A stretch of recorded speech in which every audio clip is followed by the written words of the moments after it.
Let me start off by telling you about the creepy things that happened to me these past few years, and then I'll get into the backstory. I have been followed by a so-called woman spirit since I was a little kid. I would see this woman dart in and out of the shadows whenever I was alone. This figure would never show herself when there were other people around me, and growing up with this situation has not always been easy for me.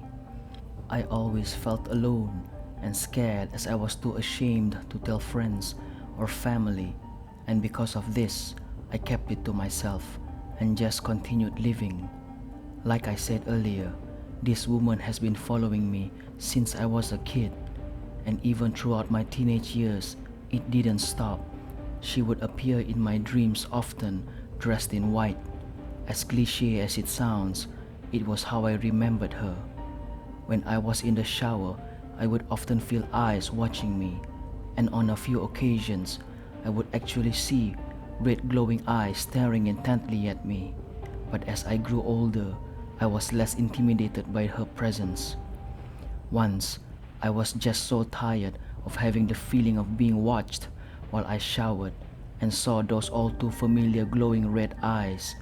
I just lost it and splashed the water from the bucket I was using and started screaming profanities at the thing until it left me alone. I have asked a friend who apparently can see into the spirit world and could see spirits since she was a young girl. I told her about my situation and she agreed to come to my place to have a glimpse of this woman's spirit. I did not tell her about how the spirit looked like, but after her visit, she explained to me what she saw. Long hair, white long dress, and an expressionless face was her description, and at first I thought that her description was so common as almost all female ghost spirits have that description, and just chalked it up to a lucky guess and moved on with life as usual. But after her visit, the spirit became more active and I was seeing her way more than usual. After about a week, I had a horrific encounter with this female spirit and was attacked with sleep paralysis. Then the very next day, my friend met up with me and told me that she had a vision about me. I had one of the biggest shock of my life when she started explaining, and it was dead on. She said that this woman started following me since I was a kid, when me and my family were on a vacation on an island in Borneo. She went on to say that we were all so happy and excited to be there, and she saw me playing soccer with my family and friends. We explored the island and were all having a good time. Then one of the adults there started jumping down into the sea from the jetty. The water was deep in that area and surpassed my height, so when I jumped in, I couldn't stand on the sand and I started to drown. She saw me struggling in the water when suddenly a woman in the water caught me and brought me up to the surface, and I was safe again. I was almost in tears when my friend stopped talking and asked me if I was alright. I was in such shock that I couldn't say anything. I knew she wasn't lying because first of all, she didn't know that I played soccer, and all my friends know that I don't play soccer. It was after this event of almost dying that I hated that game and wanted nothing to do with it. And how would she have known that I went to an island and almost drowned there? I explained that it was one of our adult friends that caught me and brought me back to shore, but she said that it was partly the spirit of the woman. She somehow knew that I couldn't swim, and until this day, I can't swim even if my life depended on it. She went on to explain that the woman's spirit started to follow me after that and would be jealous if I were with other women, which explained why all my past relationships would fail and end up badly. She told me that there would only be one woman who can break the bond between me and this spirit, and only then will I get married. My friend said that when she went to my place, almost immediately she felt a malicious presence and could feel that the spirit didn't want her to be there. It has been a few years since I last saw this spirit woman who followed me all those years, tormenting me and scaring me. I am happily married now, and I can only pray that this lady from the island never shows herself to me ever again.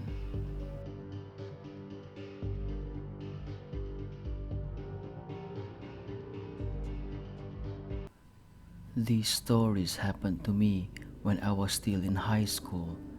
My father had a project in Sabah, and so I had to move along with my mom and younger sister to follow our dad. But he was always outstationed in a different rural area, so when all of these strange things started to happen, we were by ourselves without my dad. All of these occurrences happened in and around our apartment complex, which was located at the end on top of a small hill. We didn't know how much of a mistake it was moving in here, and I'm glad that we no longer reside there. Everything was going fine when we first moved in, but the longer we stayed there, the more experiences we had, and things were heading downhill pretty quick. We kept feeling an evil presence in the apartment, and we could tell that it was full of hate and anger. That energy affected us as a family, and we were constantly arguing and fighting over almost everything.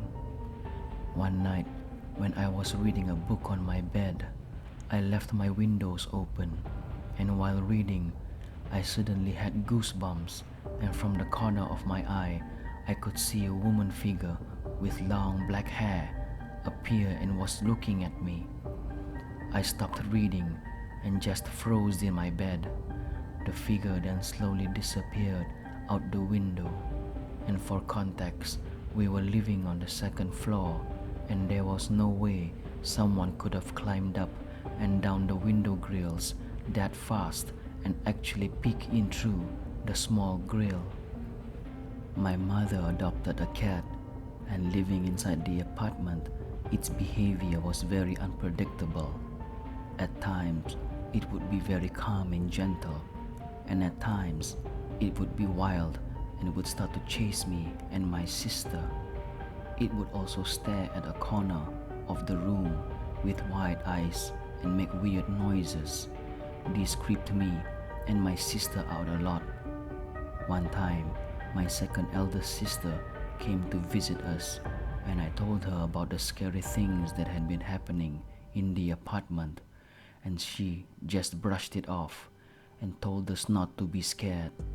And the moment after she said that, scratches could be seen on her thighs, and we had goosebumps. I believe the entity felt challenged and wanted us to be scared of it.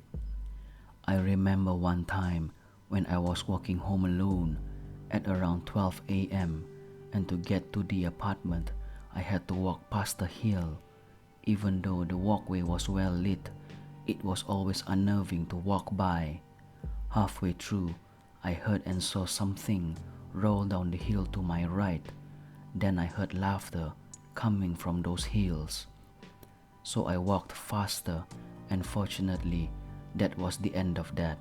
A couple of days after that incident, while I was on a bus home, the conductor was looking at the hills when we were passing through and told me that he heard stories of spirits living in those hills, and particularly one called Babalan, which was a ghost head that had no body, just the entrails of its guts. This entity was said to be of a human who dabbled in witchcraft, and during the wee hours would fly with its head seeking for blood, especially from pregnant women, and I was told that these entities also seek out stillborns and would sometimes suck the fetus from the sleeping mother, and the mother wouldn't even realize it. Would often be told by doctors that there was no fetus inside their bellies, and it must have been a miscarriage. after listening to the bus conductor that there were these kinds of entities living in those hills, I rarely came back home after midnight just to avoid that stretch of road. Once, when I had to come home late, I was passing by a car that was parked and saw a head inside. At first, I thought that someone was waiting in the car, but the engine wasn't running, so I took a closer look and saw that the head had no body attached to it. I looked at the side mirror and couldn't see the head, but I saw it when I peeked inside through the window.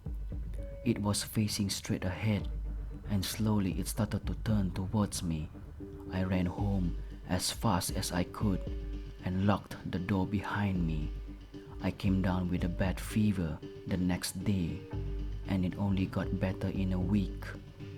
A lot of bad things were happening in that area as tensions of the family staying there were visibly strained. My neighbors living below me were constantly fighting, as well to a point where the husband wanted to commit suicide. And on this topic, my family also suffered the same.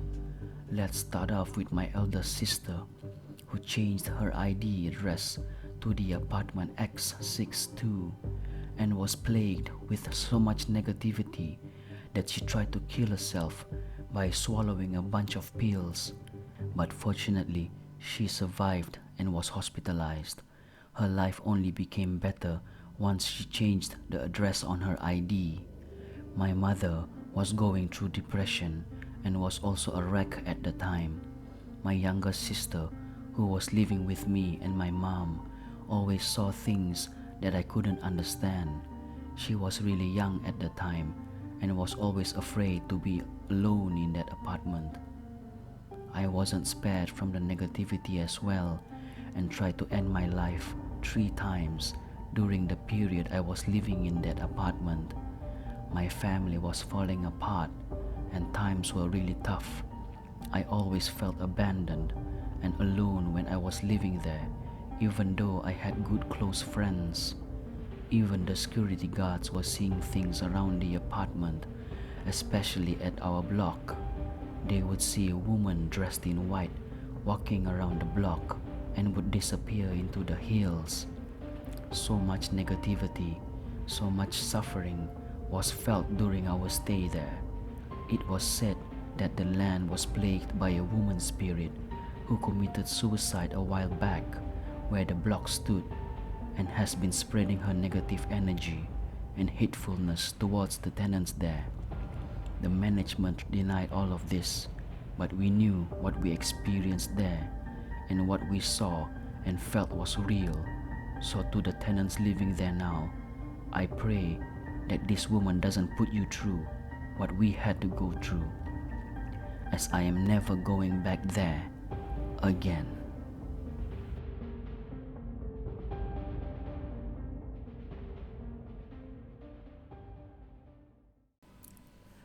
When I was about 7 to 8 years old, my family moved to a new house. We had to move because my dad was renovating the old one, so we had to stay at this new place for the time being.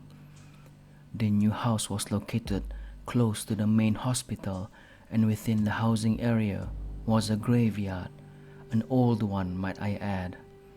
The new house we stayed in used to belong to a small family, and for some reason they reluctantly sold it to my dad. This will play into what happens after we moved in. Weird things started happening during the first few nights of staying in that house. We could hear all kinds of noises, like random knockings on the doors, especially the kitchen door. Now, to explain a little about the layout, this was a semi-detached house and the kitchen was at the back overlooking a jungle.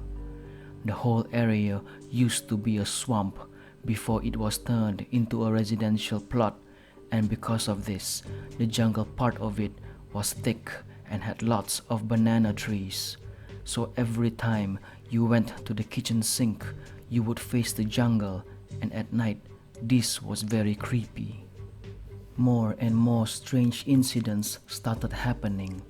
Me as a kid used to see shadows passing by the rooms, hear strange voices, and sometimes out of nowhere I would hear my dad sneezing or coughing when he wasn't even home yet.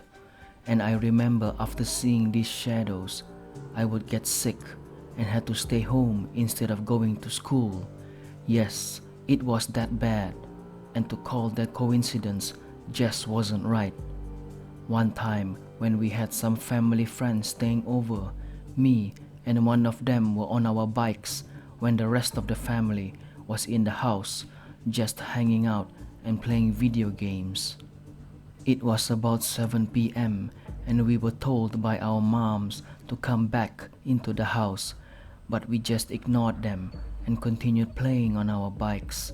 We dared to ignore their advice due to the fact that my dad was outstationed, when all of a sudden I heard really loud footsteps coming from the jungle area heading towards us. It was the sound of heavy boots, and then I realized that it was marching. I couldn't believe my ears, but I heard it clearly, and it was loud. It sounded like a platoon of soldiers, and their movements were in sync. I froze for a few seconds, and when I snapped out of it, I screamed at the top of my lungs, calling my friend to run to the main door and get inside. We threw our bikes on the floor and ran for our lives. When we got to the door, it wouldn't budge, and so we screamed for them to open it up. It felt like hours waiting for them to let us in, and I could hear the marching getting closer and closer. Then all of a sudden, the door opened and we flew inside the house and locked it behind us. We were all frantic at this point. Then our moms emerged from the bedroom and asked what was going on. So we explained it, and all of us got a shiver down our spines. The hairs on our arms were standing, and I felt that the spirits were still present outside. Being devout Christians, our mom started praying and decided to go outside to the back of the kitchen to see what was scaring all of us. I must have looked pale as a sheet of paper, and my sister stopped playing video games, and we all hugged each other. About 10 minutes passed by, and our moms came back to the living room with us, and they were visibly freaked out as well. So for the rest of the night, we all slept in one room. Many other strange things happened there. My sister also had a weird experience one time when she was watching TV in the living room when there was a knock on the front door. When she opened it, she thought she saw my next door neighbor who always hanged out with me. But when she looked inside the house looking for me and looked back, he was gone. And it all happened in a matter of seconds, so it was impossible for my neighbor to have walked away that fast. My parents found weird things being kept in the house. I can't recall what it was, but it was tied up inside some sort of cloth. When we asked church members, they said it could be some kind of cursed object to haunt us and make us leave the house. And eventually we did move out from that place, and thank God nothing followed us. I believe it was put there by the previous tenants, being how unhappy they were that they had to move out. But the thing that puzzles me the most is, why sell the house if you don't want us living in there? And why plant a curse in the house? Till this day, I can't wrap my head around it, but I'm glad that we moved.